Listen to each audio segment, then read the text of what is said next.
The Retroid Pocket 4 Pro is freaking awesome. It's the perfect blend of pocketability, power, portability, and price. The 4 Ps. 5 Ps if you include pungency. Pungent. It's a simple, powerful, fun toy at a great price, and it plays all my old favorite retro games, including Gamecube and PS2, even some Nintendo Switch and Android games and PC streaming. It does it all, and ever since it arrived, I can't put it down, and I love it to bits. Meow.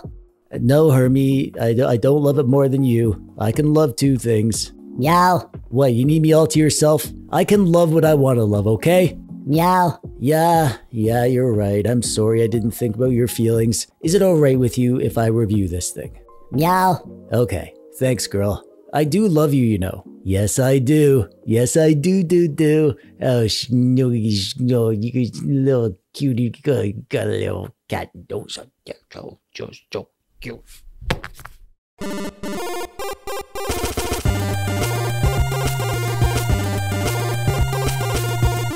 When the Retroid Pocket 3 Plus came out, it really shook up the handheld sphere. Suddenly there was a new standard set in the mid-range price place that every other mid-range retro handheld had to meet. But right up until the release of the Retroid Pocket 4, my main recommendation for a mid-range Android-based handheld emulation device was still the RP3 Plus. It wasn't perfect, but it just did so much right. So now we have a new one, and it's very similar but also very better. So you'd think that should make this a no-brainer. Well, it's not that simple. The landscape has changed quite a bit in the last year, and even Retroid's own offerings throw a monkey in the mix. Meow. Yeah, I know you don't like monkeys, Hermie. It was just a figure of speech. Meow. Yeah, I know you don't like figures of speeches either.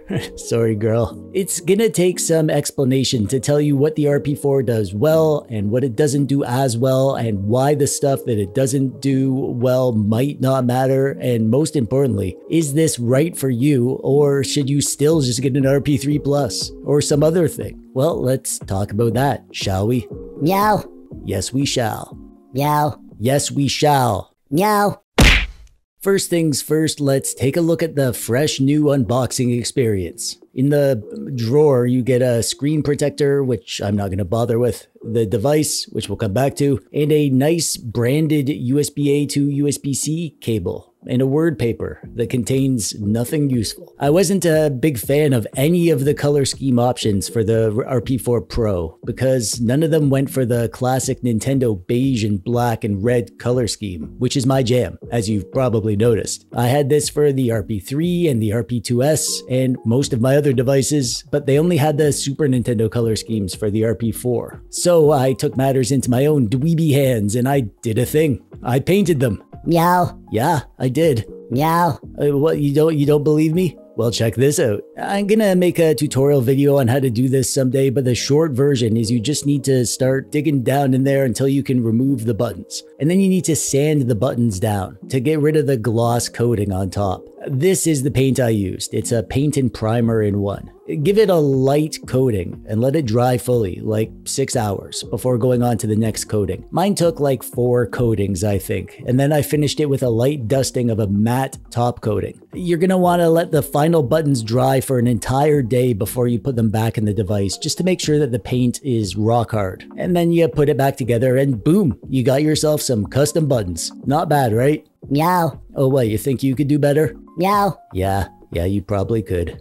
We have 2 versions of the Retroid Pocket 4, the base and the Pro. The base comes with the Dimensity D900 chip, and the Pro comes with the D1100. The non-Pro has 4 GB of RAM, and the Pro has 8 GB. And the non-Pro is on Android 11, and the Pro is on Android 13, and the non-Pro just has HDMI out, but the Pro also can do DisplayPort video out via the USB-C hole. Both have a big 4.7-inch 750p touchscreen, both have a 5000 mAh battery, both have active cooling, and both have Bluetooth 5.2 and Wi-Fi 6. I'll get this out of the way right now. I don't know how different the performance will be between the models. I don't have a non-Pro, I just have the Pro. The RP4 Pro is $199, but the RP4 Non-Pro is $149. That's a pretty big price difference, and now the RP3 Plus is only $125. There's lots to talk about with the pricing, and we will, but all the performance testing that you're going to see today is on the RP4 Pro. On the front, we have a D-pad in the upper configuration, and face buttons, of course,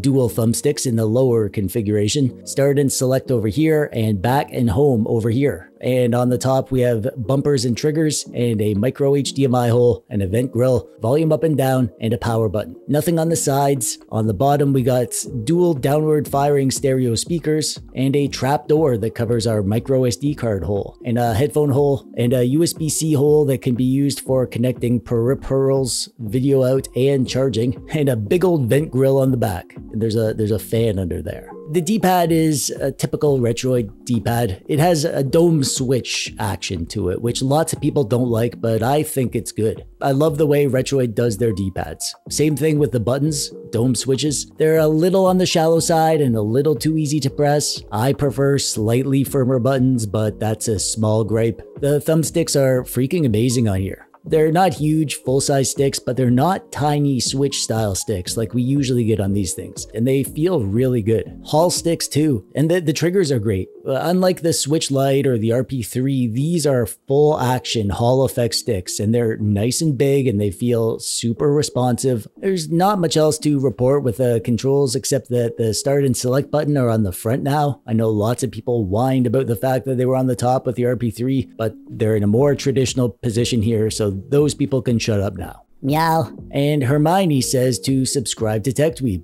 Meow. Yeah, you did. The shape and size and hand feel is basically the exact same as the RP3 and the Switch Lite, which is to say that it's a little thin and a little small feeling, but that's the trade-off you get for having a thin and small and lightweight device. I think they nailed the balance. Although if you find that smaller devices make your hands grumpy, you might want to consider getting the official grip. It's not the most pocketable device because those trigger humps really stick out too much to call it truly pocketable. I'd keep this in my tech bag instead, personally. Meow. No, I told you, it's not a purse. Stop calling it that. It's a bag. It's my tech bag. Meow. Yeah, very funny. The screen on the RP4 is supposed to be the same screen that's on the RP3 Plus, but I'm not so sure about that. If you watch some reviews of those lucky dweebs who got review units, unlike me, they all said that the screen had a green tint to it, but it was fixed with an update. So Retroid applied a compensation to the colors to get it to look right, but it doesn't quite look right. I don't know how well this is going to be picked up on camera, but maybe you can see it here, the text in the menu. When I move the screen, the text turns pink. You can see it's also happening here in Dolphin. I've even noticed it occasionally in games when there is a sprite moving across the screen quickly. I love the actual quality of the screens in the Retroid products, but this is a weird issue that isn't a deal breaker, but it's not ideal. Meow. No, I'm not being too picky. This is important stuff. The people need to know. Meow. Yeah, right. I'd like to see you do a better job reviewing retro handhelds. Meow. Yeah, that's what I thought. And the sound is pretty good.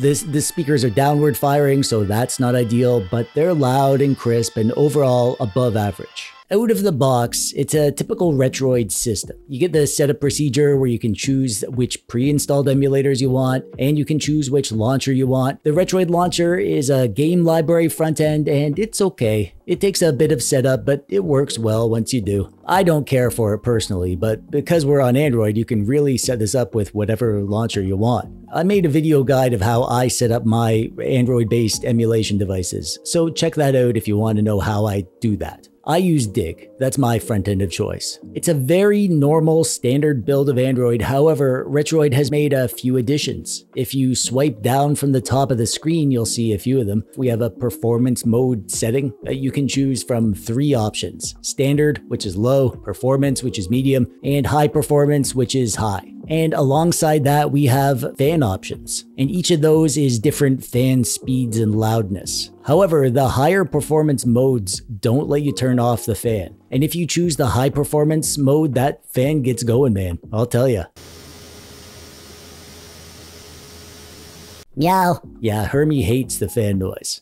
Meow. She says it sounds like a tiny little hairdryer. So while the high performance mode is nice to get the best of the best performance in the high-end emulation, realistically you'll want to only turn that on when you actually need it. And also up here you have the option to turn on the floating icon, which is the sidebar. So let's talk about that now. In any application, you can swipe this in from the right, and in here we have several things that we can do. But most importantly, in here is the key mapping software. So in any game, you can use this to map the on-screen touch controls to the physical controls on the RP4. It's simple and easy. There's lots of options. Meow. Oh, and Hermie wanted me to mention that this is good for cats because their claws make it hard to use the touchscreen. Meow. Yeah, cats prefer physical controls. Meow.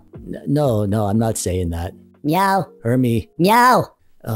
Physical controls are the cat's pajamas.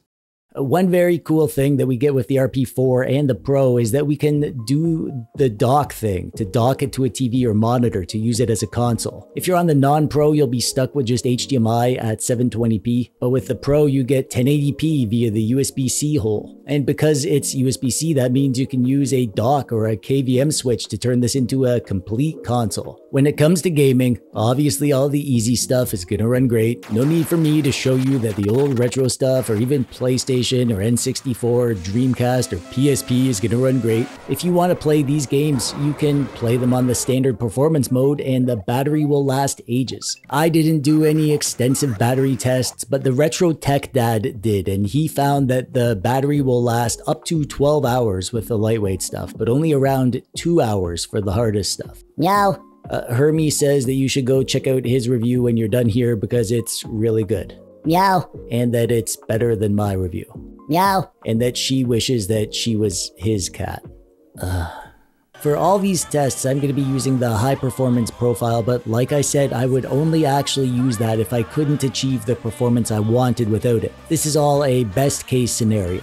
Gamecube is freaking outstanding on here. I could run almost everything at 2x resolution, and even though my tests here are done on the high performance profile, I found that lots would run fine even on the lower standard profile. Because we're on a widescreen display, that means we can make use of widescreen hacks to extend the screen on our Gamecube games. This works great in lots of games, and when it works, it's amazing. But the widescreen, it's not great in other games, because there's some culling of the polygons around the edge of the center part of the screens. And of course, not every game is going to run perfectly. Most will, but the super hard to emulate games like the Rogue Squadron games aren't going to run flawlessly. I'd say probably 95% of the GameCube games will run problem-free, but this thing can't pull perfect GameCube performance. Just so we're clear. And performance in PS2 isn't quite as good as GameCube, but it's still really good. I found that most games could be upscaled to 2x resolution, no problem, and lots of them could run at a lower power profile. But just like GameCube, the hardest to emulate stuff isn't going to run perfectly. You'll get maybe 85 to 90% of PS2 games that'll run well, which is still pretty good, but again, just don't buy this expecting perfect PS2 across the board. A hot topic in the emulation world is Nintendo Switch. And the short version is that you can run lots of the easier to run Switch games on here. Some of the medium-ish ones will run sort of okay, and the hardest ones aren't going to run well. Switch emulation is a new concept, and it's still very much a work in progress. I have 3 emulators installed: Skyline Edge, Yuzu, and Yuzu Early Access. And across the board, there will be stuff that runs good in one but not another, and some games don't work on any of the emulators. Some games work but have glitches. Switch emulation is it's an interesting area of emulation, and I'm super excited for when it's mature and we get flawless Switch emulation the same way that we get Game Boy Advance or GameCube or whatever. Try it, it's fun, but don't buy the RP4 for Switch emulation. That's what I'm saying. And of course, since it's an Android device, we could do PC streaming. And now on the RP4, we get those analog triggers, so basically any game should play well as long as it supports the controller. If you have a gaming PC, there's no reason you shouldn't be doing this. And of course, this is an Android device, so we can do Android stuff. Call of Duty Mobile worked great. The controls on the RP4 are natively supported by this game, so you don't need to do any screen mapping to play. And because we have 8 gigabytes of RAM to work with on here, you can enable the high-res textures for a bit of a visual boost. And the game plays great and looks awesome. And here's Genshin Impact. This game doesn't support the RP4 controls out of the gate, so I had to use the built-in key mapper, which does work perfectly well. And you can unlock the frame rate to get a full 60 FPS. You'll get some dips when the action heats up, but this is actually super impressive performance at this price point. Fortnite also worked well, and just like Genshin, we'll get some dips below 60 FPS, but it's still performing great. A really nice way to play Android games on this thing. The RP4 Pro is coming in at $200. That's a great price for the quality of the experience that we get here, in my opinion.